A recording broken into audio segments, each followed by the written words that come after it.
The slap echoed across the velvet hall like a gunshot through cathedral silence.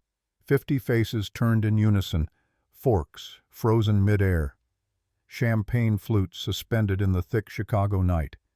Sienna Hart's cheek burned white-hot, the sting radiating down her jaw, but her feet stayed planted on the marble floor. She didn't flinch, didn't step back, didn't drop her eyes. Dominic Blackwell's hand hovered in the air where it had struck his knuckles, still flexed, surprise flickering behind those wolf-gray irises before the mask snapped back into place. The man who owned half of Chicago's South Side, who made aldermen sweat and federal judges recuse themselves, had just hit a waitress over spilled wine. Not because she deserved it, because he was testing her. The Chateau Petrus pooled across his custom vest like arterial spray, the $8,000 bottle lying sideways on white linen glugging its last drops onto Italian wool. Dominic's jaw worked slowly, grinding back molars, the tendon in his neck pulsing. Around them the ambient jazz had died. Even the piano player's hands stilled over ivory keys. Sienna's right hand drifted to her collarbone fingers, brushing the cheap silver locket hidden beneath her uniform collar. Inside her father's badge photo. Detective William Hart, Chicago PD, dead 10 years this October. The official report said gang retaliation. The whispered truth said execution ordered by Lucien Blackwell. Dominic's father back when loose ends still needed tying and witnesses still needed silencing. Her phone buzzed in her apron pocket. Not now. But the vibration persisted, insistent, the pattern she'd programmed for one contact only. Dylan, her little brother, 6 years old, born 3 months after their father's funeral, a miracle their mother called him before the cancer took her too. Dylan, with his gap-toothed smile and his collection of dinosaur figurines and his congenital heart defect that gave him maybe 6 weeks without surgery. 6 weeks and $50,000 she didn't have. The phone stopped. Voicemail. Probably the hospital again. Probably Dr. Reeves with his apologetic tone and his clipboard full of overdue invoices. Sienna had $83 in her checking account. She'd checked it 17 times today, as if the number might magically multiply. Dominic lowered his hand, examined his palm like it belonged to someone else, then wiped it deliberately on the soaked napkin. His eyes never left her face. Waiting. The whole room was waiting. Protocol demanded she kneel, apologize, maybe cry, certainly grovel. That's what survival looked like in the Velvet Hall, where mob lawyers ate 16-ounce ribeyes across from union bosses, where every handshake sealed something that would never see a courtroom. Instead, Sienna straightened her spine. Her voice came out steady, low enough that only Dominic and his 2 bodyguards could hear. You did that on purpose. The temperature dropped 10 degrees. Trent, the muscle on Dominic's left, shifted his weight forward, one hand drifting toward his jacket. Marcus Aldridge, the silver-haired consigliere on Dominic's right, went very still, the kind of stillness that preceded violence. Dominic's lips curved, not quite a smile. Prove it. 3 seconds of silence. Then Sienna leaned in close enough to smell the sandalwood cologne and gun oil, close enough that her next words hit like a blade between ribs. Touch me again, I'll bury you where your father rests. The room didn't gasp. Gasping required air, and everyone had stopped breathing, because absolutely nobody mentioned Lucien Blackwell's burial site. The old boss had been interred in an unmarked plot somewhere in Cook County after his heart gave out. In 2015, the location sealed by court order known only to 3 people, the funeral director, the presiding judge, and whoever put the body in the ground. Dominic's pupils dilated, shock bleeding through his composure for half a heartbeat before iron control slammed back down. His hand shot out not to strike but to grip her wrist, fingers circling bone with enough pressure to leave bruises. Up close she could see the faint scar above his left eyebrow, the one he'd gotten at 22 when his father's empire collapsed on his shoulders and Chicago's underworld tried to bury him in the rubble. How do you know that? Each word measured dangerous. Sienna didn't try to pull away, didn't break eye contact. My father told me, before you killed him. Not true. Not exactly. Dominic had been 22 when Detective William Hart died, barely holding his inherited throne together while rivals circled like sharks. But the Blackwell family had ordered the hit. That much the FBI confirmed before they closed the case. Evidence conveniently lost, witnesses conveniently relocated.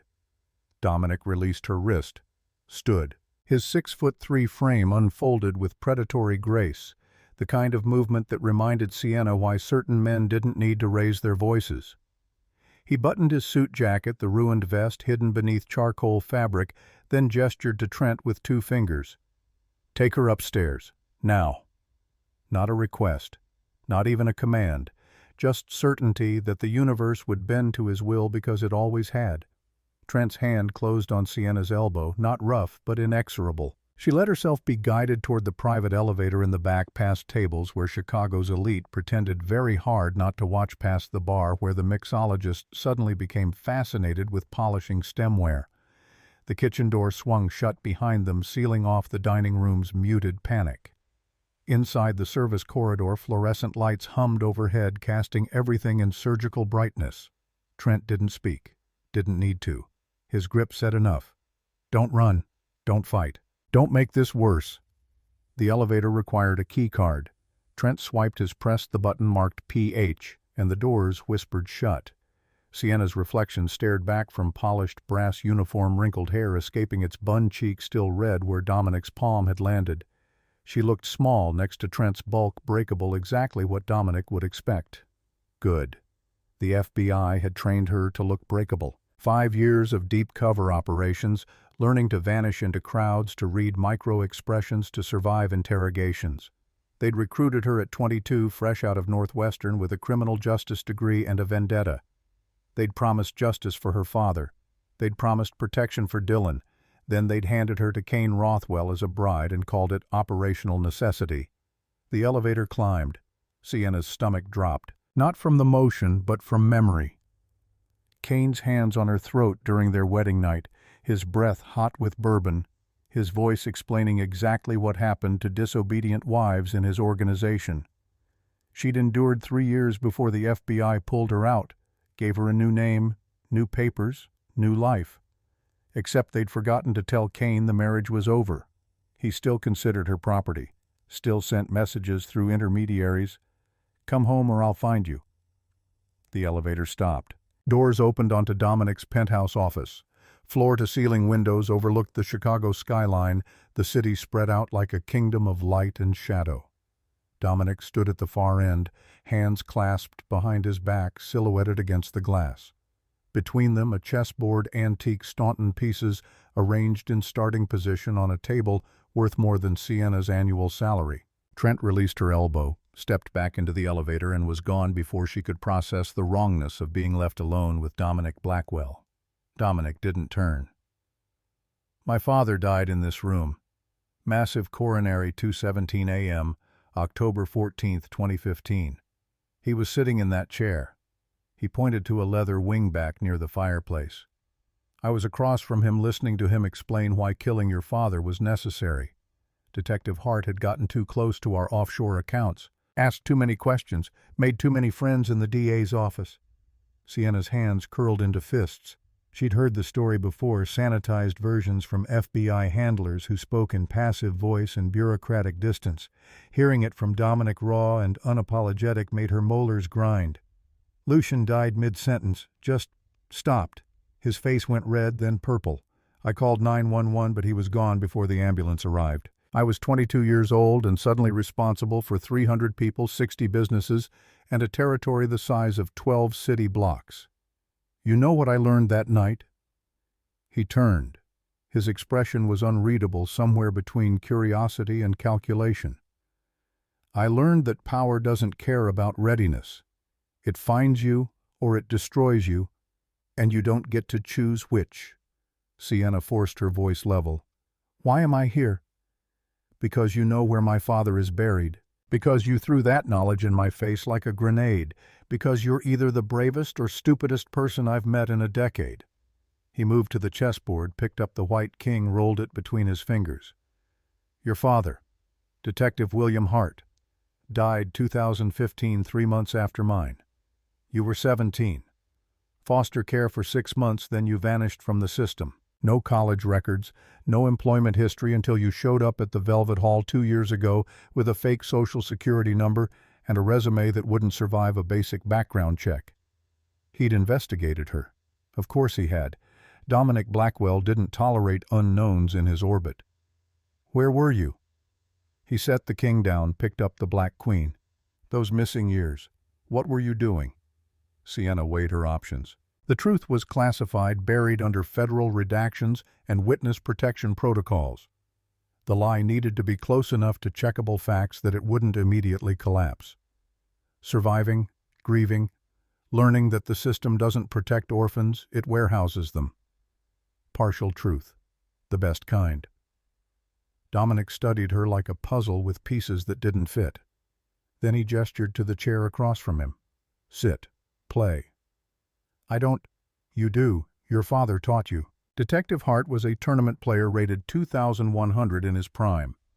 The FBI file mentioned it in passing back when they were building their case against my father. Chess helps detectives think, strategically anticipate opponents. I'm guessing he passed that on before he died. Sienna remained standing. What do you want? Proof. You claim you're smart enough to know family secrets, bold enough to threaten me in a room full of witnesses. Show me. He arranged the pieces with precise movements. Beat me, I'll give you $50,000. Cash. Tonight. No strings. Her heart stopped. Restarted too fast. 50,000. Dylan's surgery. 6 weeks of life stretching into years. And if I lose? Dominic's smile didn't reach his eyes. You tell me everything. Who you really are, why you're here, what you want. Then you work for me for 10 years doing whatever I ask, no questions, no refusal. 10 years. A decade of her life sworn to the man whose family murdered her father. Her phone buzzed again, same pattern. Dylan. She sat. Dominic moved his king's pawn forward 2 spaces. Standard opening. Sienna mirrored it, buying time to think. Her father had taught her chess on their kitchen table games that stretched past bedtime while he explained tactics: control the center, protect your king, sacrifice pawns but never bishops without purpose. He'd taught her the Italian defense, conservative and solid, designed to weather aggression. But he'd also taught her the Najdorf variation, aggressive and unpredictable, the kind of opening that sacrificed material for tempo and position. The kind of chess you played when safe wasn't enough. They traded pieces. Dominic played efficiently, no wasted moves, pushing pawns and developing knights with mechanical precision. Sienna matched him, falling into the familiar rhythm her father had drilled into muscle memory. By move 10, the board had simplified. Most pawns traded center, contested, both kings castled to safety. Dominic captured her bishop. Check. Sienna moved her king, saw the trap, 3 moves ahead. He was funneling her toward the corner, cutting off escape routes, preparing a back-rank mate that would end the game in 5 more moves if she stayed defensive. So she stopped playing defensive. Move 12. Sienna pushed her queen forward deep into enemy territory unprotected. Dominic's eyebrow lifted fractionally. He could take it, should take it. Losing a queen in chess was like losing a limb. He took it. Sienna moved her knight, forking his king and rook. Dominic's jaw tightened. He saved the king, lost the rook. Suddenly the material imbalance didn't matter because Sienna's remaining pieces controlled the board's diagonal, and her knight danced through gaps in his pawn structure like a knife through silk. Move 18. Checkmate. Both knights and a bishop, no queen in sight. Dominic's king trapped by his own pawns. Silence stretched. Dominic stared at the board, then at Sienna, something shifting behind his eyes. Not anger, recognition. Where did you learn that? My father. He said chess teaches you that sometimes the only way to win is to sacrifice what you love most. Dominic leaned back, laced his fingers behind his head. For the first time tonight, his expression showed genuine curiosity instead of calculation. You didn't come to the Velvet Hall for a waitressing job. You came for me. Not a question. Sienna's throat tightened. Truth balanced on her tongue, dangerous and necessary. I came to destroy you, for what your family did to mine. The admission hung in the air like cordite. Trent would crash through the door any second, gun drawn, ready to drag her to whatever hole Dominic used for people who threatened him. Except the door stayed closed. Dominic stayed seated, watching her with the intensity of a predator deciding whether its prey was food or worthy opponent. "You want revenge." He said it matter-of-factly, like discussing weather. "You've been planning this for how long? Since your father died, since you were 17? 10 years. And your grand plan was to spill wine on me and hope I'd spontaneously confess? My grand plan was to get close enough to learn your weaknesses, find proof my father's murder wasn't random gang violence, make you pay." Dominic stood, walked to the window, hands in his pockets. The city glittered below, oblivious to the reckoning happening 40 stories up. When he spoke again, his voice had lost its edge, gone quiet and almost reflective. "I was 22. My father called me into this office at 2 a.m., poured 2 glasses of scotch, told me he'd ordered a hit on Detective William Hart, said it was necessary, said Hart had gotten too close, made too many connections between our waste management contracts and the bodies turning up in landfills. He needed to be neutralized." Sienna's fingernails bit into her palms. "I told him no. Said we could discredit Hart, plant evidence of corruption, make the DA drop the investigation without murder." My father laughed. Called me soft. Said I'd never survive in this business if I couldn't make hard choices. Then his face went red and he died, and suddenly I was boss, and Hart was already dead, and I inherited that sin whether I wanted it or not. He turned. His eyes were flat, all emotion scrubbed away. "I didn't order your father's death, but I didn't stop it either. I was too young, too afraid, too desperate to hold on to power. So yes, Sienna Hart, you have every right to want me destroyed.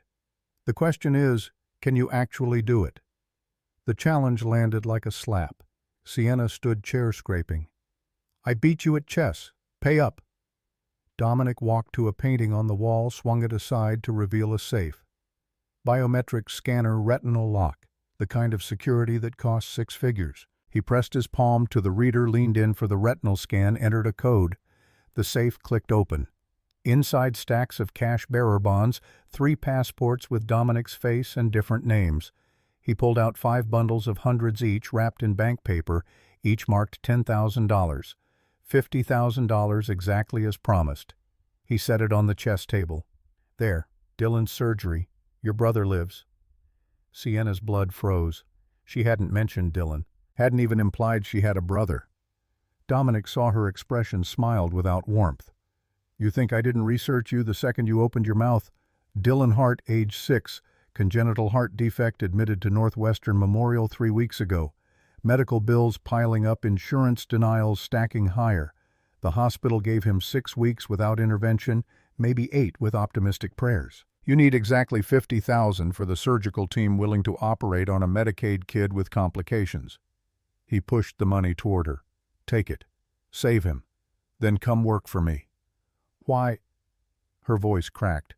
"Why would you help me?" "Because Marcus Aldridge, the man who was sitting next to me downstairs, is leaking intelligence to my enemies.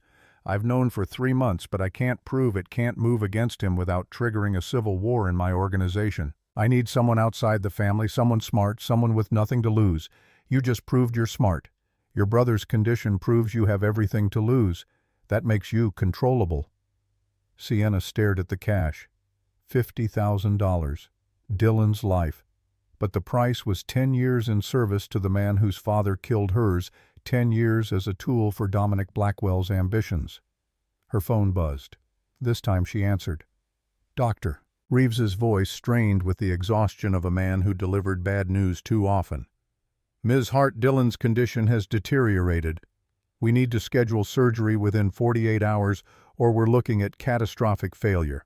I'm sorry, but without payment clearance, we can't. I'll have the money tomorrow morning, all of it. Start prep." She hung up, looked at Dominic. "What exactly do you need me to do?" "Move into my estate. Observe Marcus. Report anything suspicious. Attend meetings as my associate. Help me identify who he's working with and how deep the betrayal goes. And after, when you've caught him, after you're free, or you stay, your choice." Lies. Had to be lies. Men like Dominic Blackwell didn't let people walk away once they knew too much. But Dylan needed surgery, and Sienna needed time to figure out how to destroy Dominic from the inside. She pocketed the cash. "I'll need to pack." "Trent will drive you. 1 bag. You leave in an hour." Sienna turned toward the elevator, then stopped. "Your father, where is he actually buried?" Dominic's expression went carefully blank. "Oakwood Cemetery, Section 12, unmarked grave." "Why?" "My father told me before he died. He'd been investigating Lucian for 8 months. Found the burial plot in property records, cross-referenced it with funeral home invoices. He was going to exhume the body, run forensics, prove Lucian had a rival buried there instead of being buried himself. Prove he faked his death." Dominic went very still. "My father didn't fake his death. I watched him die." "Then why seal the records? Why the unmarked grave? Why threaten anyone who asks questions?" The silence stretched like wire pulled taut. Sienna stepped into the elevator. "See you tomorrow, boss." The doors closed on Dominic's face, confusion and fury warring for dominance. Sienna let herself shake exactly once, a full-body tremor that started in her chest and radiated out to her fingertips. Then she locked it down, forced her breathing steady, and counted floors as the elevator descended. 40, 30, 20. She'd just made a deal with the devil, taken blood money to save Dylan, planted a seed of doubt about Lucian Blackwell's death that would eat at Dominic like acid. 10, 5, lobby. The doors opened. Trent waited, car keys in hand, expression unreadable. Ready? No. Never. But Dylan needed her, and revenge required proximity, and the only way out was through. "Let's go." The Blackwell estate sprawled across 12 acres in Lake Forest, 40 minutes north of Chicago, when traffic cooperated. It never cooperated.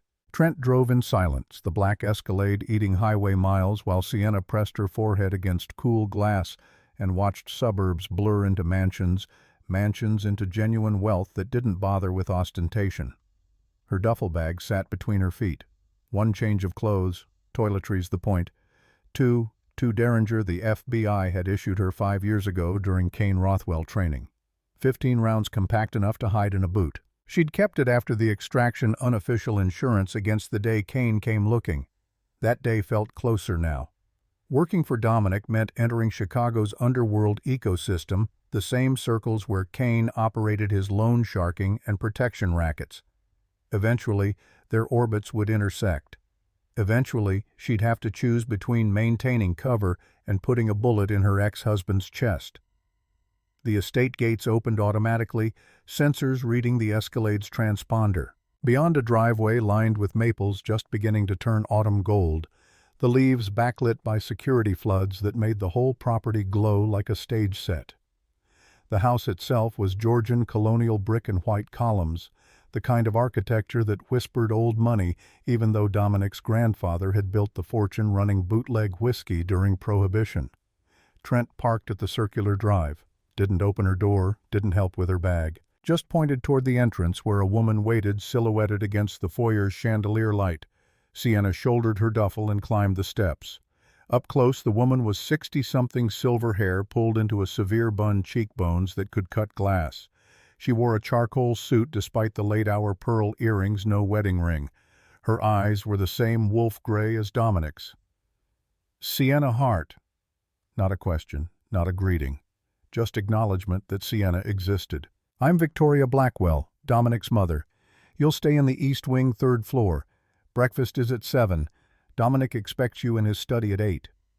No welcome, no pleasantries. Victoria turned and walked into the house, heels clicking on marble, clearly expecting Sienna to follow. The foyer could have housed Sienna's entire apartment. Double staircase, crystal chandelier the size of a compact car, walls lined with oil paintings of stern-faced Blackwells going back generations. The air smelled like lemon polish, and money, that particular scent of spaces cleaned by people who cleaned for a living. Victoria didn't speak as they climbed. 3rd floor, East Wing, a hallway lined with closed doors. She opened the last one, flipped a light switch, and stepped aside. The room was bigger than Sienna's apartment. King bed with a wrought iron frame antique dresser writing desk positioned near floor-to-ceiling windows that overlooked the grounds. Bathroom attached towels already laid out. Someone had even put fresh flowers on the nightstand, white lilies that filled the space with funeral home sweetness. Victoria remained in the doorway. "Dominic told me what you are. What you claim anyway. FBI undercover seeking revenge, playing whatever game you think will end with my son destroyed." Sienna's hand drifted toward her boot, toward the derringer hidden there. Victoria noticed, smiled without warmth. "I don't care. My husband Lucian killed people. Lots of people. Your father was probably one of them, though. Lucian never told me specifics, and I never asked. That's the life we chose. But Dominic—" Her voice softened fractionally. "My son inherited a throne he didn't want, and a legacy he spent 10 years trying to legitimize. He's pulling us out of the gutter Lucian dug. So if you're here to help, welcome. If you're here to hurt him, know that I've buried people before and the estate has excellent drainage." She closed the door. Her footsteps receded down the hall, slow and measured. Sienna locked the door, wedged the desk chair under the handle for good measure, then swept the room for bugs. FBI training always assume you're being watched. She found 2 cameras, one behind the smoke detector, one in the bathroom air vent. Both were wireless, probably feeding to a security office somewhere in the house. She left them alone. Destroying them would signal awareness, and awareness meant paranoia. Better to know where the surveillance was and perform accordingly. Unpacking took 3 minutes. She kept the derringer in her boot, slept in the clothes she'd worn, and set her phone alarm for 6 a.m. The bed was too soft, the pillows too many, the silence too complete. In her apartment she fell asleep to sirens and neighbors arguing through thin walls. Here, nothing. Just her heartbeat and the occasional creak of old house settling into foundation. She dreamed of her father, not the sanitized memories she usually allowed, but the raw ones, his body in the morgue chest caved where the baseball bat had landed, face unrecognizable, the medical examiner explaining that he'd been alive for at least 3 of the impacts. Torture, not just murder. Sending a message. Sienna woke at 5:30, sweat-soaked and shaking. The room was still dark, the windows showing nothing but her own reflection, and the grounds beyond pools of floodlight in an ocean of black. She showered, dressed in the same clothes, and went downstairs at 6:45. The house was awake. She could hear kitchen sounds, smell coffee and bacon, see staff moving through hallways with the efficiency of people who knew their roles. The dining room seated 20. Dominic sat at the head, reading the Tribune espresso cup near his right hand. He wore a navy suit, no tie yet, reading glasses perched on his nose. It made him look younger, almost professorial, until he glanced up and the predator snapped back into focus. Sleep well, casual, like she hadn't spent the night in his family home under duress. "Your mother threatened to bury me. She threatens everyone, means it about half the time. Coffee." A staff member materialized, poured black coffee into a porcelain cup before Sienna could answer.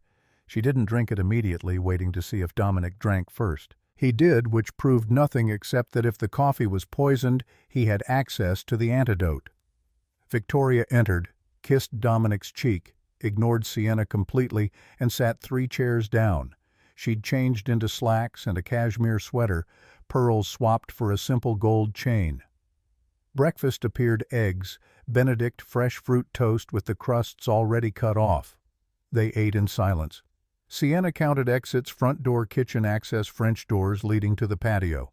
3 guards visible through windows, probably more she couldn't see. Leaving wouldn't be easy. Leaving alive would require planning. At 7:58, Dominic set down his napkin, stood, and gestured toward the hallway. "Study, now." His study was smaller than the penthouse office, but more personal. Bookshelves lined 3 walls, leather-bound volumes mixed with paperbacks and legal texts. The 4th wall held a massive corkboard covered in photos, names, connecting lines. A conspiracy theorist's dream. Dominic's organizational chart. He tapped a photo near the center. Marcus Aldridge, silver-haired and distinguished, smiling at some charity gala. Red lines connected him to a dozen other faces, businesses, properties. "Marcus has been with my family for 30 years. Started as my father's driver, worked up to consigliere by the time Lucian died. He knows every secret, every deal, every body. When I inherited Marcus was the one thing keeping me alive. The families respected him even when they didn't respect me. Dominic traced one of the red lines to another photo. Bennett Graves, early 40s, sharp features, expensive suit. This is Graves. He runs our South Side operations, gambling, loan sharking protection. Reports directly to Marcus. 3 months ago, one of Graves's runners got picked up by CPD with $50,000 in marked bills. Marked by who? That's the question. The bills weren't part of any official sting. Not FBI, not ATF, not local task force. Someone else is marking our money, tracking where it goes, building a case, or planning a takeover. He moved to another cluster of photos. Faces Sienna didn't recognize, names written in Dominic's precise handwriting. These are the rival families. Kane Rothwell's crew, the Delanceys, the Park Street Boys. Any one of them would love to see me go down. But none of them have the sophistication for this kind of operation. Kane's photo stared at Sienna from the board. Recent picture, maybe 6 months old, taken at some restaurant. He looked exactly like she remembered, blonde hair, slicked back, smile that never reached his eyes, expensive watch on his wrist. The watch she'd given him on their first anniversary back when she still pretended the marriage was real. Dominic saw her staring. "You know Rothwell?" Not a question. Of course he knew. He knew everything. "I was married to him. FBI deep cover operation. They needed someone inside his organization." "How long?" 3 years. Got out in 2022. "Messy divorce." Sienna touched her collarbone unconsciously, feeling scars beneath the fabric. "He doesn't believe in divorce. Thinks I'm still his property. Thinks the FBI stole me and he's owed return on investment." Dominic pulled Kane's photo off the board, held it up to the light. "Does he know you're in Chicago?" "If he did, I'd already be dead." "Then we have a problem. Because Kane Rothwell contacted me yesterday. Wants a meeting Friday. Says he has intelligence about Marcus, about who's running marked bills through our operations. Says he wants an alliance." The room tilted. Sienna grabbed the desk edge, forced her breathing steady. Kane here. Kane knowing about Marcus. Kane reaching out to Dominic like they were colleagues instead of rivals. "It's a trap." Her voice came out hoarse. "Whatever he's offering, it's a trap." "Probably. But I can't ignore it. If Kane actually knows who's targeting us, I need that information. Which means Friday, you're coming with me. He'll recognize me." "Good. Let him. Let him know you're under my protection now. See how he reacts. If he's working with Marcus, they'll both panic. Panic makes people sloppy." Sienna wanted to argue, to explain that Kane's panic involved knives and blowtorches and shallow graves. But Dominic's expression had gone flat, the look of a man who'd already decided and wouldn't be swayed. "Fine. But I'm armed. I'd be disappointed if you weren't. Now today you're meeting with our accountant. His name is Gerald Moss, and he handles the legitimate side of operations. Payroll, taxes, the businesses that actually turn a profit without involving broken kneecaps. Marcus handles the dirty money. I want you to compare notes, find discrepancies." He pulled a folder from his desk, handed it over. Inside, spreadsheets, bank statements, property records. Months of financial data, the kind of detail that made Sienna's eyes cross. If Marcus is skimming or funneling money to a rival, it'll show up somewhere. Find it. The assignment was busy work, Sienna realized. Keep her occupied, keep her visible. Let Marcus know Dominic had brought in an outsider. Either Marcus would panic and make a mistake, or he'd come after Sienna to eliminate the threat. Win-win for Dominic. Lose-lose for her.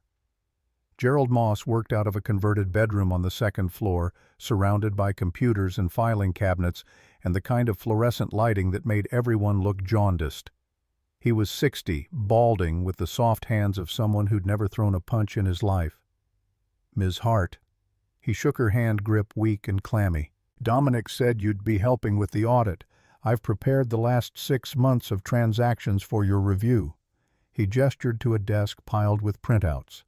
Thousands of transactions, everything from payroll for the Velvet Hall to property tax on a strip mall in Gary, Indiana. Legal money mixed with laundered money, mixed with legitimate profit. Finding discrepancies would take weeks. Sienna started reading. Gerald worked across the room, typing with two-finger hunt and peck, occasionally muttering at his spreadsheets. 3 hours in Siena found the first anomaly. A wire transfer for $75,000 to a consulting firm called Meridian Solutions.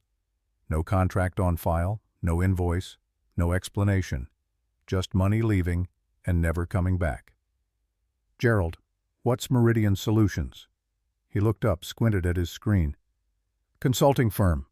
We use them for various projects. What kind of projects? I don't ask. Marcus handles the contracts. Of course. Siena kept digging. Found 3 more payments to Meridian over 6 months totaling $300,000. Every transfer approved by Marcus, every transfer lacking documentation. Her phone buzzed. Text from an unknown number. Stop looking or Dylan pays. Ice flooded her veins. She showed Gerald. Did you send this? His face went pale. No, I don't. Ms. Hart, I don't know anything about that. Another text, East Wing window. Now. Siena ran. Up 2 flights down the hallway into her room. The window overlooked the side grounds, the driveway, the gates beyond. A black sedan idled at the entrance, tinted windows, no plates. Her phone rang. She answered. Kane's voice smooth as bourbon over broken glass. Hello, darling. Miss me. Her knees almost buckled. She locked them, forced words out. How did you find me? You think I don't have people watching Blackwell? You think I don't know every person who enters his orbit? I've been waiting for you to surface Siena. 3 years of searching, and you just walk into my rival's house like a gift. I'm not going back to you. I don't want you back. You're contaminated now. FBI stink all over you. But Dylan, he's innocent. He's leverage. And if you don't walk out that front door in the next 60 seconds, my people at Northwestern Memorial are going to make sure his surgery has complications. Fatal ones. The line went dead. Siena looked at the sedan, looked at her phone, looked at the Derringer in her boot. 60 seconds to choose Dylan or herself. Save her brother or save her life. She was halfway down the stairs when Dominic appeared, blocking the foyer. He'd lost the reading glasses, added the tie, transformed back into the man who controlled half of Chicago. Going somewhere, calm, curious. Dylan, Kane has people at the hospital. He's threatening. I know, Trent's already there. Siena stopped. What? You think I didn't anticipate this?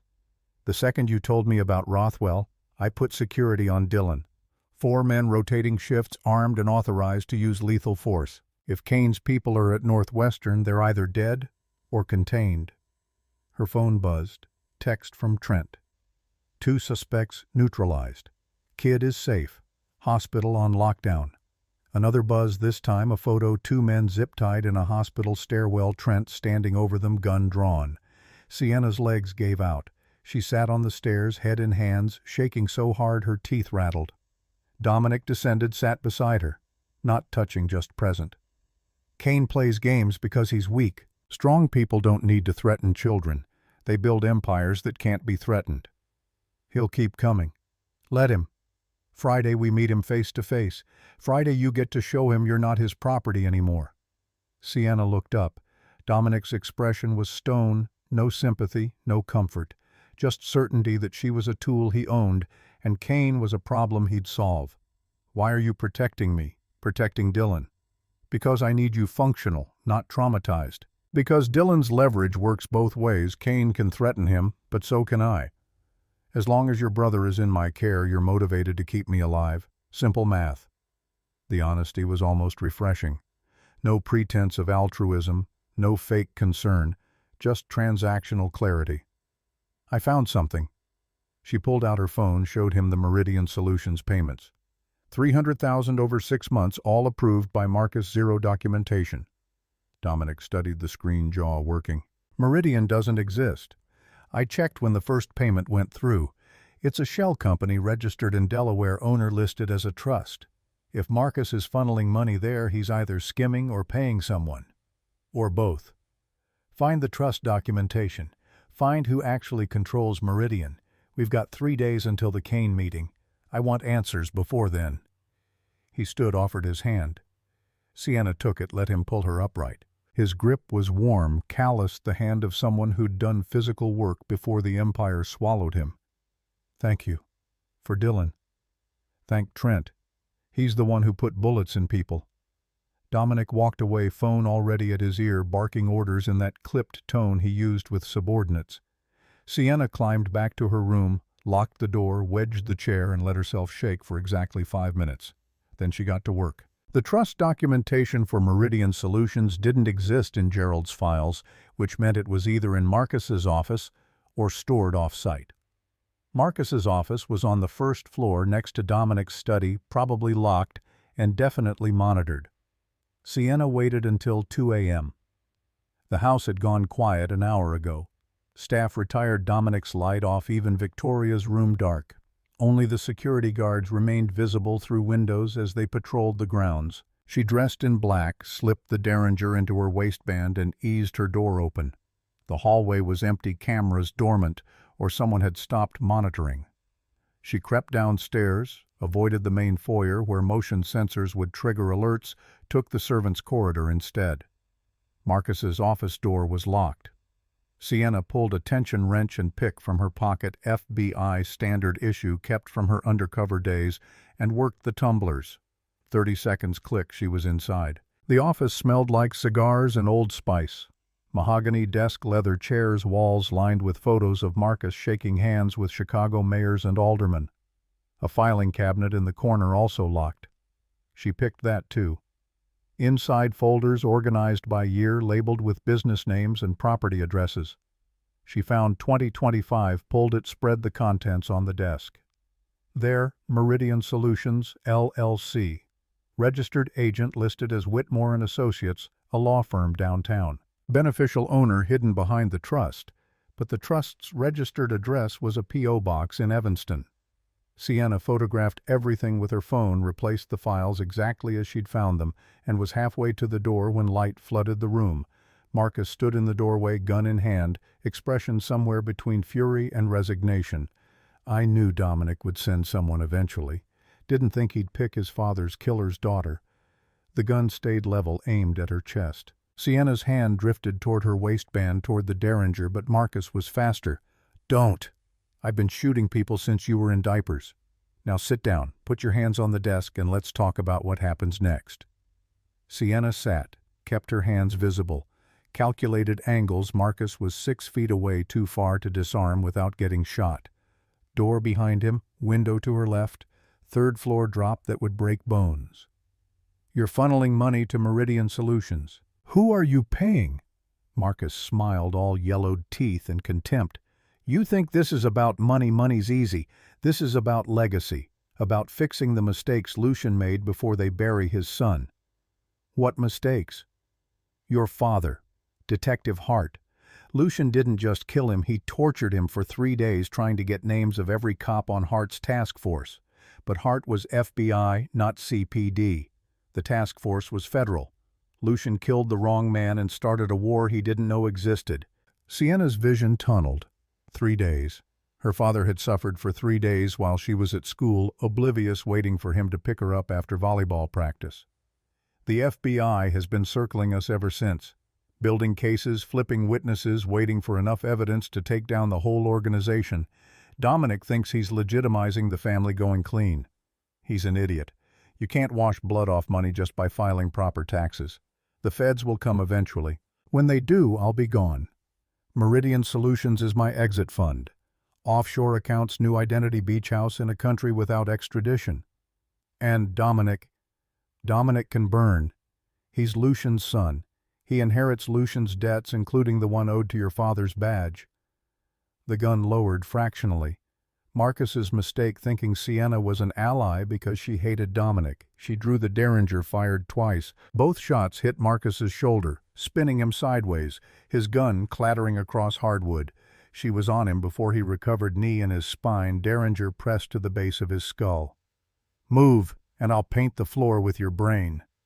Footsteps thundered down the hall. Trent burst in, gun drawn. Dominic right behind him. They took in the scene, Sienna straddling Marcus, bleeding his gun 3 feet away. Dominic's expression was unreadable. Trent, secure him. Sienna, step back. She did. Trent zip-tied Marcus's wrists, hauled him into a chair, then retrieved the gun. Dominic, crouched in front of Marcus, studied the shoulder wounds. You'll live. Unfortunately. Sienna, what did he tell you? She repeated it: the torture, the FBI, the exit fund. Dominic's face went progressively blanker, each revelation smoothing away emotion until he looked carved from marble. When she finished, he stood, pulled his own gun, chambered around, pressed the barrel to Marcus's forehead. 30 years. 30 years you stood beside my father, beside me, and all of it was positioning for the day you'd run. Marcus spat blood. Lucian was a butcher. You're a dreamer. Neither of you deserved what I built. The gunshot was deafening. Marcus's head snapped back the chair, tipping his body, crumpling to expensive carpet.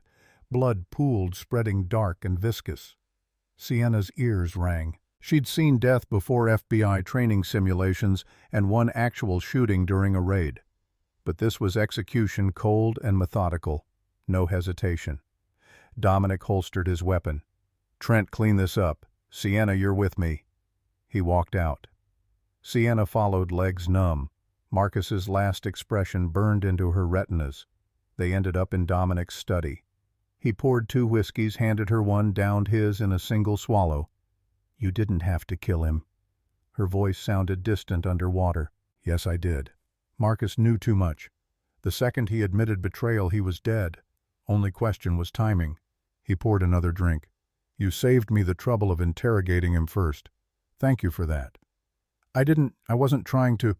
You broke into his office, found evidence, confronted him, and shot him when he pulled a gun.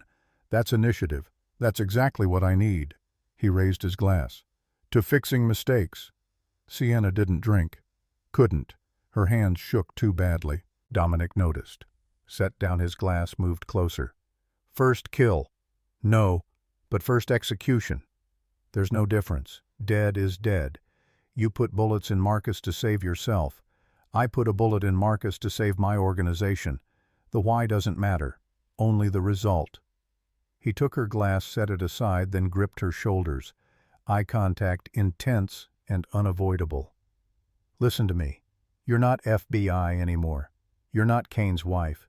You're not even the waitress who spilled wine. You're my weapon now. That means people will die around you because of you, sometimes by you. Accept it or walk away, but decide now, because Friday we meet Kane and there's no room for hesitation. Sienna met his stare, saw her reflection in those wolf-gray eyes, small, scared, covered in someone else's blood. Then she saw something else. Possibility. Power. The chance to destroy not just Dominic, but the entire system that had killed her father, stolen 3 years of her life, threatened her brother. I'm staying. Dominic's grip loosened. Good. Now get some sleep. Tomorrow we prepare for war. She climbed to her room, stripped off the blood-spattered clothes, showered until the water ran cold. The cameras watched her. Let them. She had nothing left to hide. In bed, sleep wouldn't come. She stared at the ceiling and thought about Marcus's words. You can't wash blood off money. Her father had believed that. Believed evidence and law could triumph over corruption. He'd died believing it. Sienna didn't have that luxury. She'd learned in Kane's house that justice was a fairy tale people told themselves. Real change required blood and fire and the willingness to become the monster you fought. She pulled out her phone, looked at Dylan's contact photo. 6 years old, gap-toothed smile, holding a plastic T-Rex, oblivious to the violence surrounding his survival. A text arrived from the hospital, surgery scheduled for Friday, 6 a.m. Dr. Reeves confident. Dylan asking for you. Friday. The same day she'd face Kane. The same day Dominic would test whether she was truly his weapon or still the FBI agent playing pretend. Sienna typed back, "Tell Dylan I love him. Tell him his sister is fixing things." She deleted the message before sending. Dylan didn't need to know what fixing required. He just needed to wake up from surgery with a working heart and a sister who hadn't completely lost her soul. Outside, she heard Trent's truck start up, hauling Marcus somewhere, probably the incinerator at one of Dominic's waste facilities. By morning, there'd be no evidence Marcus Aldridge had ever existed beyond paperwork and memories. Chicago worked like that. People vanished, files burned, Witnesses forgot, and the machine kept grinding, indifferent to blood greasing its gears. Sienna finally slept. Dreamed of her father again, but this time he wasn't dying. He was standing in Marcus's office, badge in hand, shaking his head. "This isn't justice, baby girl. I know, Dad, but it's all I've got." Friday arrived with freezing rain that turned Lake Forest into a watercolor of gray and black. Sienna woke at 4, showered, dressed in the only other outfit she owned. Dark jeans, black sweater boots with the derringer tucked inside. Armor for a war she couldn't win, but had to fight anyway. Dylan's surgery started at 6. She'd wanted to be there, hold his hand as the anesthesia pulled him under, whisper promises she might not live to keep. But Dominic had different plans. The meeting with Kane was set for noon at the Crimson Room, neutral territory on the near north side. Preparation started now. Dominic was already in his study when she arrived, dressed in a charcoal suit that probably cost more than her father's annual salary. He'd laid out weapons on the desk, 2 Glocks a point, .357 revolver, a combat knife with a 7-inch blade. Choosing artillery like other men chose ties. "Take what you want. Kane will have his crew armed. We match firepower, or we look weak."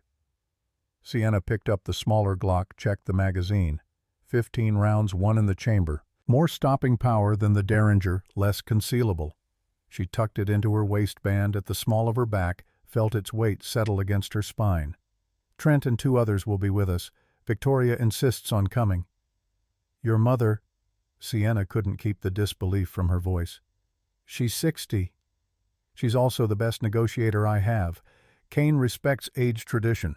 Having her there signals we're serious about alliance, not just posturing." He holstered his own weapon shoulder rig hidden beneath the suit jacket. "Besides, she wants to meet the woman who shot Marcus. Apparently she's impressed." The door opened. Victoria entered wearing a navy dress and pearls, her silver hair pinned in a style that looked effortless but probably took an hour. She assessed Sienna with the same calculating gaze as their first meeting, eyes the same steel gray as her son's, but tempered by decades of surviving in a world built to destroy women. "Gun in your waistband ruins the line. Switch to ankle holster or shoulder rig, and fix your hair. You look like you're going to a funeral." "I might be." "Then look good for it. Men like Rothwell respect presentation. Show up disheveled and he'll think you're still the broken wife he owned. Show up polished and he'll remember you're a threat." Victoria produced a makeup bag from nowhere, set it on Dominic's desk. "Bathroom, 5 minutes. I'll show you how to hide fear with foundation." It wasn't a request. Sienna followed her to the adjoining bathroom, sat on the closed toilet while Victoria worked with brushes and palettes like a general planning battle strategy. "Concealer under the eyes. You haven't slept properly in days. Eyeliner sharp angle makes you look dangerous instead of tired. Lipstick red but not too red. Assertive, not desperate." Victoria's hands were steady, professional. Sienna wondered how many times she'd done this, prepared women for violent encounters, taught them to wear composure like Kevlar. "I know what Kane did to you. Dominic showed me the FBI file. Photographs of injuries, hospital records from when they extracted you. Broken ribs, cigarette burns, fractured jaw." Victoria's voice stayed clinical, detached. "My husband Lucian used to beat me. Not often, only when I embarrassed him in front of associates. I learned to hide it with makeup, smile through dinners, pretend the bruises were clumsiness." She stepped back, examined her work. Sienna looked different in the mirror, older, harder, someone who could stand across from Kane without flinching. "The difference between you and me is I had nowhere to go. You do. Dominic is many things, but he's not his father. He won't let Rothwell take you back. So hold your head up, look that bastard in the eye, and remind him you're not property. You're a person who chose to leave." Victoria left. Sienna stared at her reflection at the stranger wearing her face. The lipstick was darker than she'd normally choose, the eyeliner sharp enough to cut. War paint for a war she never wanted. Her phone buzzed. Text from Northwestern Memorial, Dylan in OR. "Procedure underway. Will update in 4 hours." 4 hours. Dylan's chest opened, surgeon's hands moving inside machines, breathing for him. If something went wrong, if Kane had people in that operating room, if Trent's security wasn't enough? She shoved the phone in her pocket. Couldn't think about that. Could only think about surviving the next 4 hours, so Dylan had a sister to wake up to. Downstairs, Trent waited by the Escalade engine, running exhaust curling in the rain.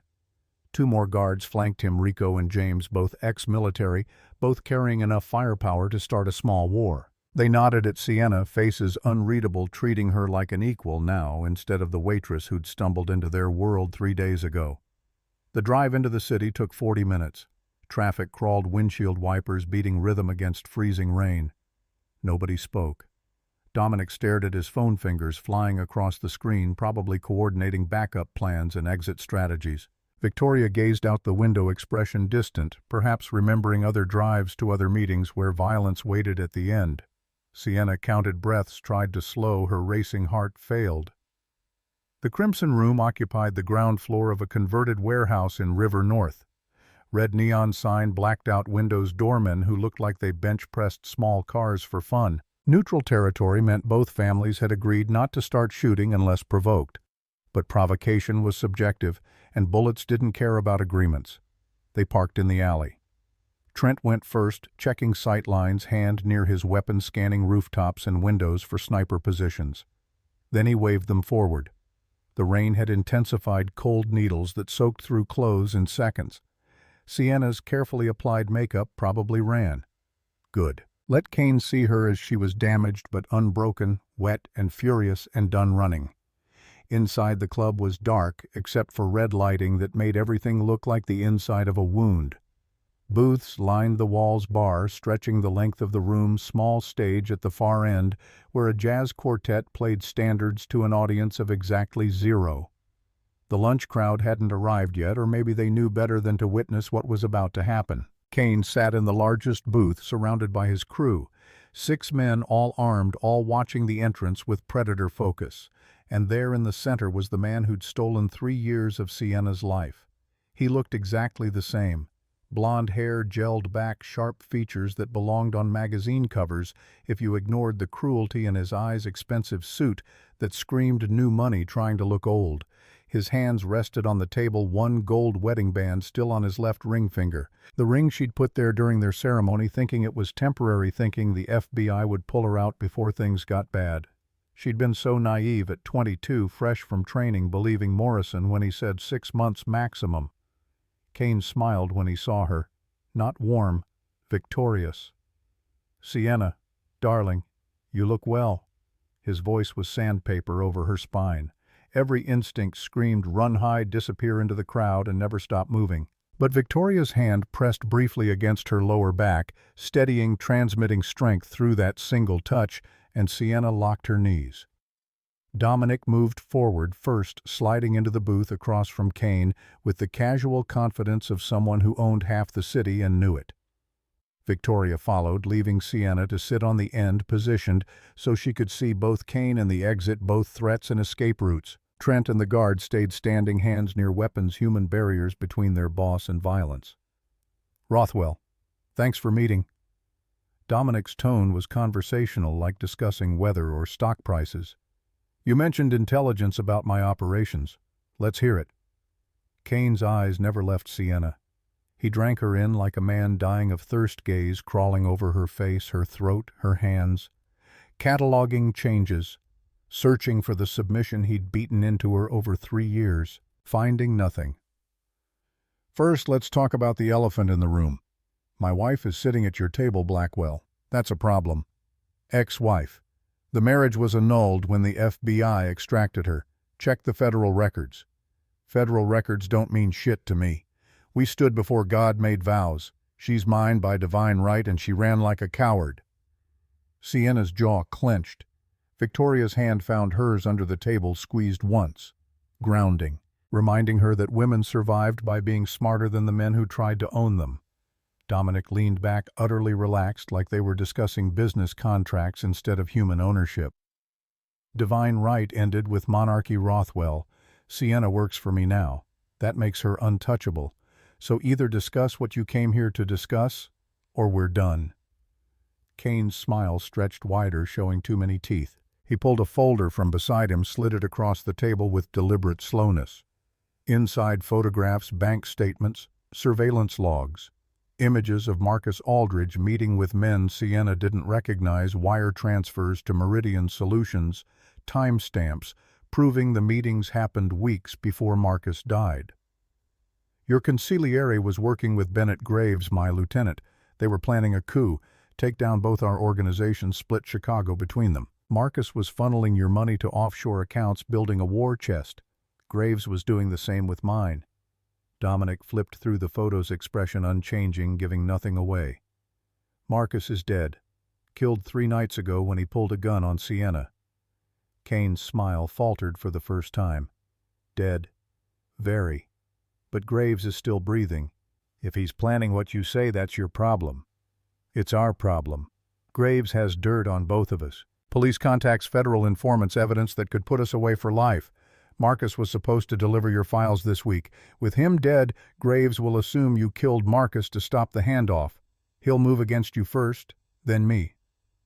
Victoria spoke for the first time, voice cutting through the testosterone-laden tension like surgical steel.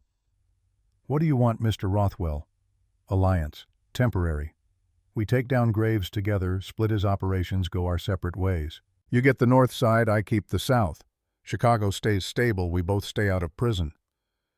Dominic considered, fingers drumming once on the table. Sienna could practically see him calculating odds, weighing risks, running scenarios. Trusting Kane was suicide. Ignoring Graves was also suicide. The question was which death came faster. What's the play? Kane pulled out another photo. Aurelia Towers, the abandoned high-rise on the south side. 40 floors of unfinished construction, perfect for meetings that needed privacy and plausible deniability if bodies turned up. Graves is meeting his federal contact tonight, 8 p.m. rooftop. He's bringing the files, making his pitch for immunity in exchange for testimony. We hit them during the exchange. Graves dies, files disappear, problem solved. You want me to help you kill your own lieutenant and a federal agent? Former federal agent. Guy's retired FBI, freelancing now. Nobody will miss him. And Graves stopped being my lieutenant when he decided to play king. Sienna's blood froze. Retired FBI. The description fit a dozen people, but one name surfaced like a corpse from Deepwater Agent Morrison, her old handler. The man who'd recruited her fresh out of college with promises of justice and honor, trained her to lie and fight and survive, then abandoned her when Kane's brutality escalated beyond acceptable operational parameters. She leaned forward, keeping her voice steady through sheer force of will. This retired agent, what's his name? Kane's eyes locked on hers, gleeful, savoring the moment like fine wine. Morrison. James Morrison. You remember him, don't you? The man who handed you to me like a birthday present, told you it was for the greater good for your country, for your dead daddy's memory. The room spun. Sienna's fingers dug into the table edge hard enough to hurt. Morrison was alive, freelancing, selling information to the same gangsters he'd supposedly dedicated his career to destroying. The same man who'd promised her safety, promised Dylan would be protected, then vanished when her emergency calls turned desperate. Dominic saw her expression, read the fury there like a book written in blood. You know this Morrison? He was my handler. He's the reason I was married to Kane in the first place. He's the reason I spent 3 years in hell while he built his retirement fund. Then you have a personal stake. Good. Personal makes people motivated, focused, less likely to hesitate when hesitation means death. Dominic stood, offering his hand to Kane. We have a deal. Tonight, 8 p.m. Aurelia. Bring 4 men, I'll bring 4. We keep it clean. Nobody double-crosses. Graves and Morrison both go down. Kane shook grip firm and lingering too long. Then he reached past Dominic, grabbed Sienna's wrist, yanked her half across the table before anyone could react. His breath was hot against her ear, words meant only for her, intimate and poisonous. After this is done, you're coming home. Blackwell can't protect you forever. And when he's gone, you're mine again. I'll make sure you remember what happens to runaway wives. Every single lesson. Sienna ripped free hand, going to her waistband, to the Glock pressing against her spine. Trent was already moving, gun drawn with professional speed. Kane's men mirrored him, 6 weapons aimed at Trent's head, at Dominic, at Victoria. The whole room balanced on a knife edge between negotiation and massacre. Dominic didn't move, didn't flinch, just stared at Kane with the flat expression of a man deciding whether to start a war and finding the cost acceptable. "Rothwell, touch her again, and our deal ends with you bleeding on this floor. Crystal clear." Kane raised his hands, mock surrender, still smiling that predator smile. "Just reminding my wife of her obligations. No harm meant. She's not your wife. And the next time you need reminding, I'll use a knife instead of words. Slower. More educational." They left. Outside, rain hammered down harder, soaking them before they reached the Escalade.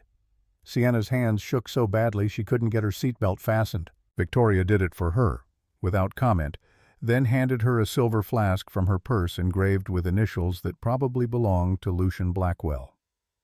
"Drink. Small sips. Kane's a predator. Predators smell fear. You did well not showing him yours." Sienna drank. Whiskey burned down her throat, settled hot in her stomach, spreading warmth to fingers gone numb with adrenaline crash. She handed the flask back, wiped her mouth with the back of her hand, smearing lipstick. "Morrison, if he's really there tonight, I want to be the one." Dominic turned from the front seat, expression neutral. "The one what?" "To kill him. He sold me to Kane, told me it was temporary, 6 months tops, then extraction. It turned into 3 years. I have scars from Kane's cigarettes spelling out his initials on my hip, 2 pins in my jaw from where he broke it with a tire iron, nightmares that won't stop even with the pills the FBI psychiatrist prescribed." Morrison knew. "I called him 6 times during the first year begging for extraction. He told me to play the role, gather more evidence, be patient. Then he stopped answering altogether." The Escalade pulled onto Lakeshore Drive, city skyline sliding past like a fever dream. Dominic's expression was unreadable, carved from the same stone as his father's legacy. "If Morrison's there, he's yours. But Graves is mine, and if Kane tries to double-cross us, we kill him too. Everybody understand?" Agreement rippled through the car. Trent drove faster, weaving through traffic with the confidence of someone who'd done high-speed pursuits and one heading back to Lake Forest. Sienna checked her phone. Text from the hospital, Dillon stable. Surgery progressing well. Dr. Reeves optimistic. Heart responding beautifully to repair. Relief hit like a physical blow, stealing her breath. Dillon would live. She'd kept him alive long enough to fix his broken heart. Everything else, Kane, Morrison, the blood she was about to spill on a rooftop 40 floors above Chicago, was secondary to that singular truth. They spent the afternoon preparing. Dominic laid out blueprints of Aurelia Towers, marked entrances and exits with red ink, assigned positions like a general planning invasion. Trent would take high ground with a sniper rifle covering the rooftop access from an adjacent building. Rico and James would hold the stairwell at floor 38, blocking escape routes, creating a kill box. Victoria insisted on coming positioned in a car 2 blocks away with another guard ready to extract if things went catastrophic, ready to call in cleanup crews if they went perfect. Sienna would go with Dominic to the rooftop, bait and executioner, the woman Kane wanted, and the boss he couldn't ignore, walking into obvious danger because sometimes the only way forward was through fire. At 6, they ate dinner. Steak, mashed potatoes, green beans prepared by staff who pretended not to notice the weapons on the table. Food. Sienna couldn't taste, chewing mechanically, swallowing without pleasure, her body going through motions while her mind ran scenarios. Across the table, Dominic ate with focus, cutting meat into precise bites, cleaning his plate like a man fueling for battle. Victoria picked at her food, mostly pushing it around, lost in thoughts she didn't share. "When I was your age," Victoria said, suddenly looking at Sienna with eyes that had seen too much and survived anyway, "Lucian took me to my first execution. Rival family underboss caught skimming. Lucian made me watch while he beat the man to death with a tire iron. Took 45 minutes. The man begged, cried, promised information. Lucian just kept swinging. Afterward, he asked if I was going to leave him." She set down her fork, the clink against porcelain unnaturally loud. "I said no. Not because I loved him, but because leaving meant admitting I'd married a monster, and I wasn't ready for that truth. Took me 20 more years to leave, and by then Dominic had inherited the monster's empire. Dominic didn't react, kept eating, used to his mother's confessions. Victoria turned to him. "You're not your father.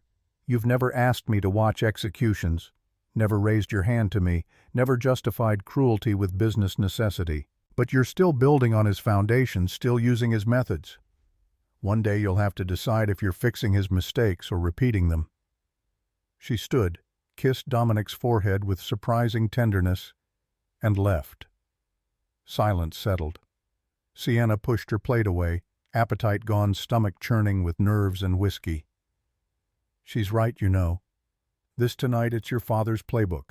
Violence solving problems that could be solved other ways." Dominic set down his knife with deliberate care.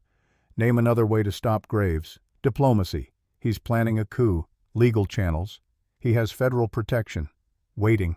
He strikes first and we're done. Violence isn't the only option, Sienna. It's the only option that guarantees survival in a world that eats the weak. And when does survival become just existing?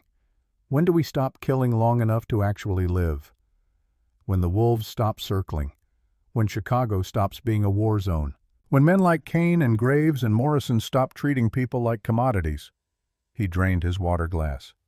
"Until then, we sharpen our teeth and fight, or we die.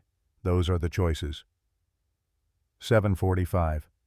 They drove to Aurelia Towers in 2 vehicles, Dominic, Sienna, and Trent in the Escalade, Rico and James following in a sedan, lights off, maintaining distance. The construction site loomed against the night sky, skeletal and dark, only a few work lights casting sickly yellow pools across bare concrete.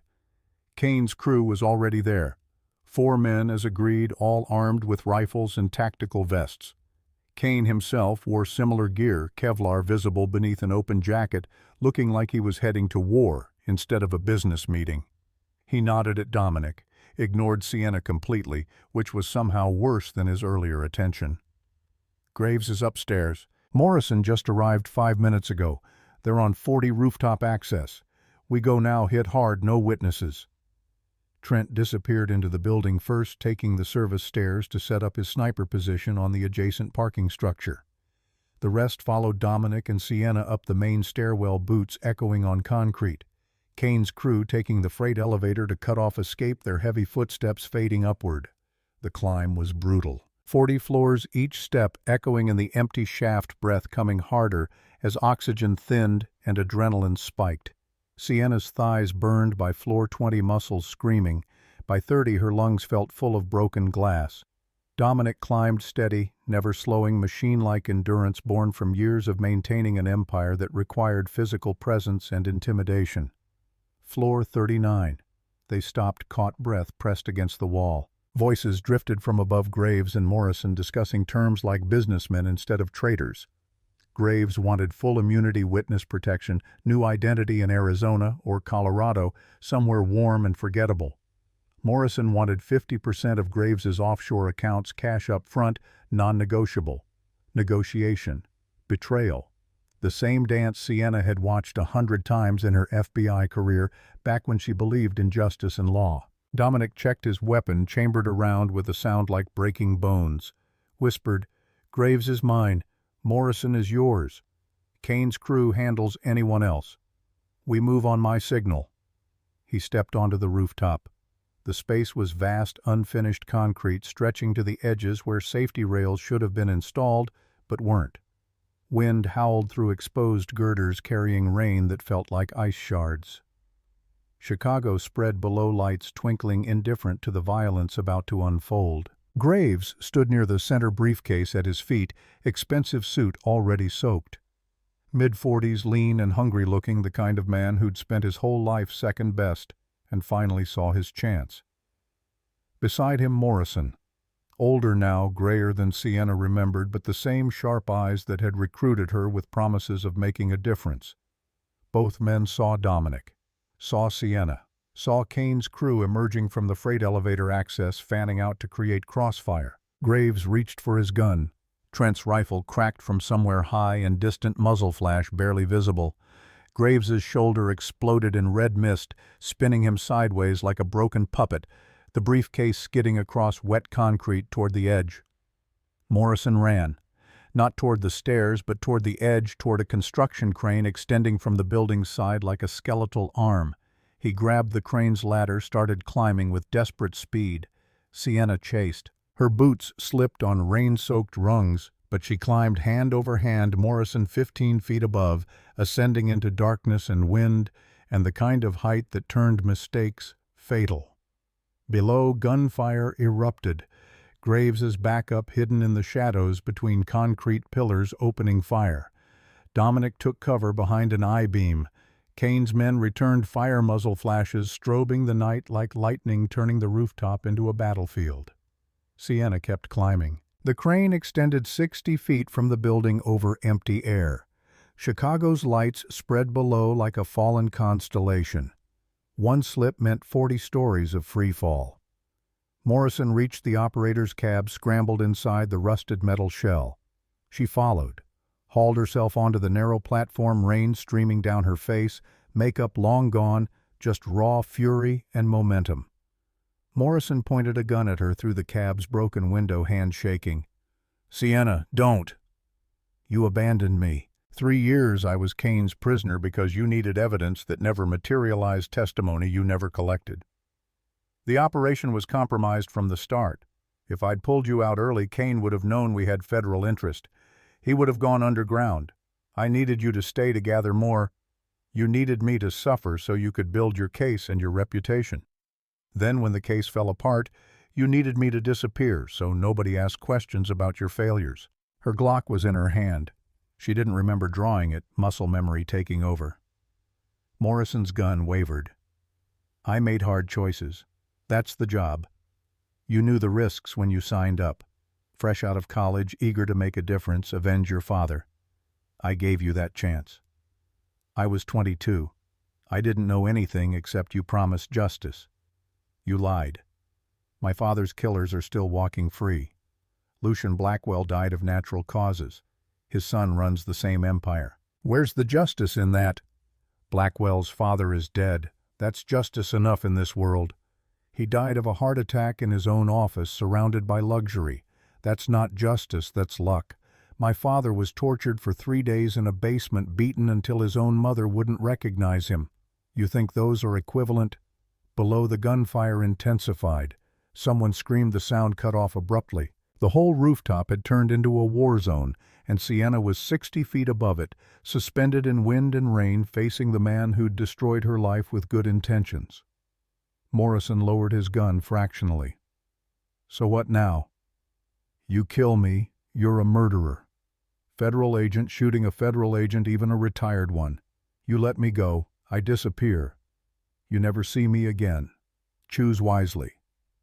Sienna thought of her father, Detective William Hart, who believed in the system until it failed him. Thought of Dylan Chest open on an operating table, innocent and worth saving. Thought of her broken jaw wired shut for 8 weeks while Morrison's calls went to voicemail, his promises turning to silence. She thought of Dominic's words earlier. Violence isn't the only option. It's the only option that guarantees survival. I'm not FBI anymore, and you're not walking away from what you did.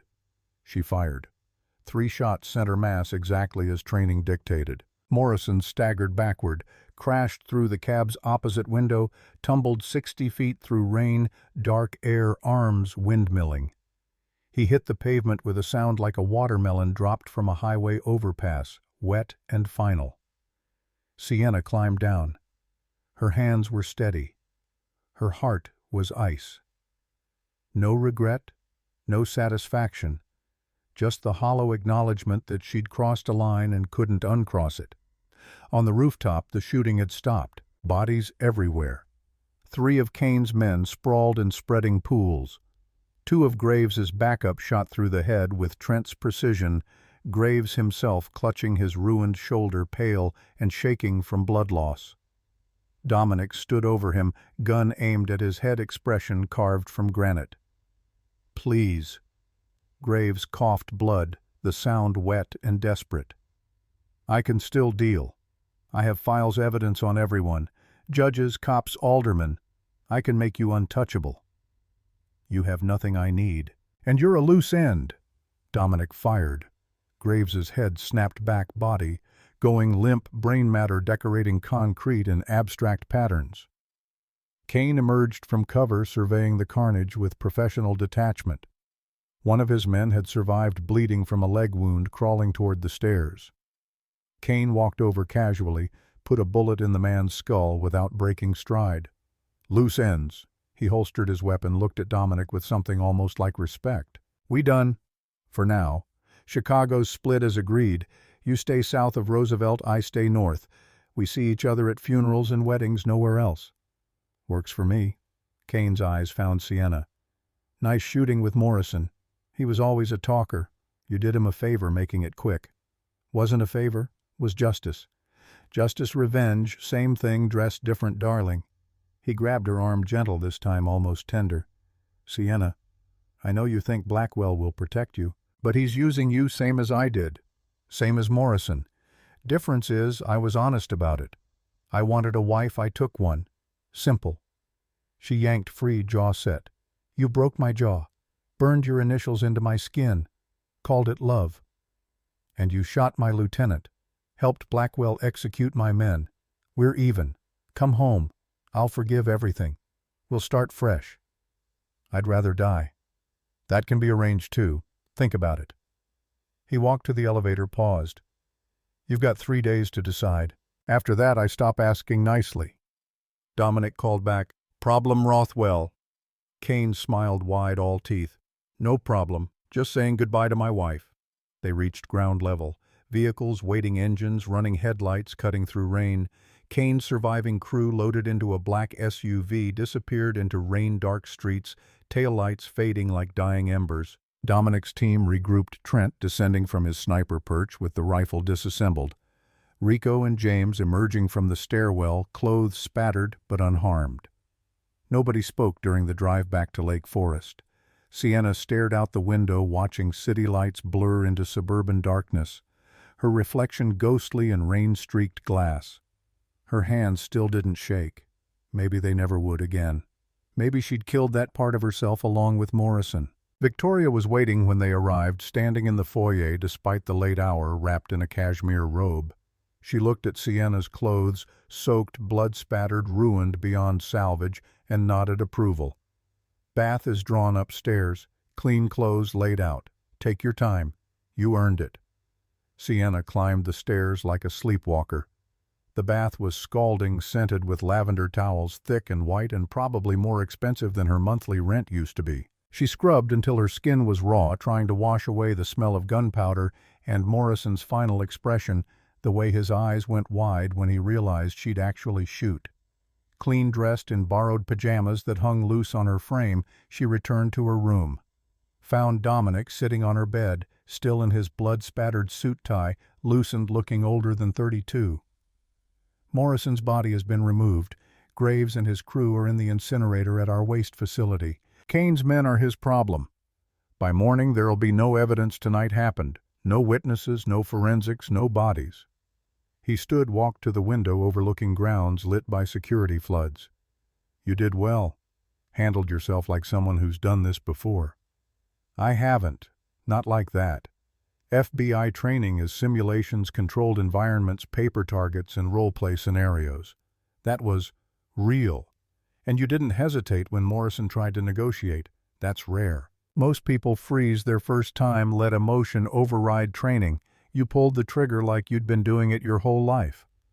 Sienna sat on the bed, suddenly exhausted, adrenaline crash hitting like a truck. "Does it get easier?" "No. But you get better at carrying the weight. You learn which parts to remember and which to bury deep enough they only surface in dreams." He turned from the window. "Your brother's surgery was successful.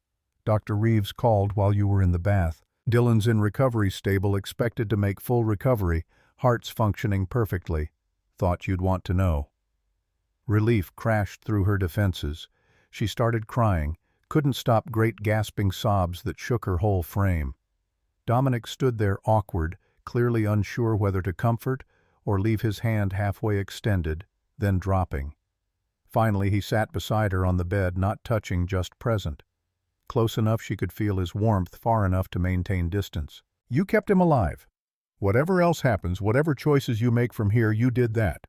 6-year-old boy gets to grow up because you were willing to become someone you never wanted to be. She wiped her eyes, mascara smearing across her hands.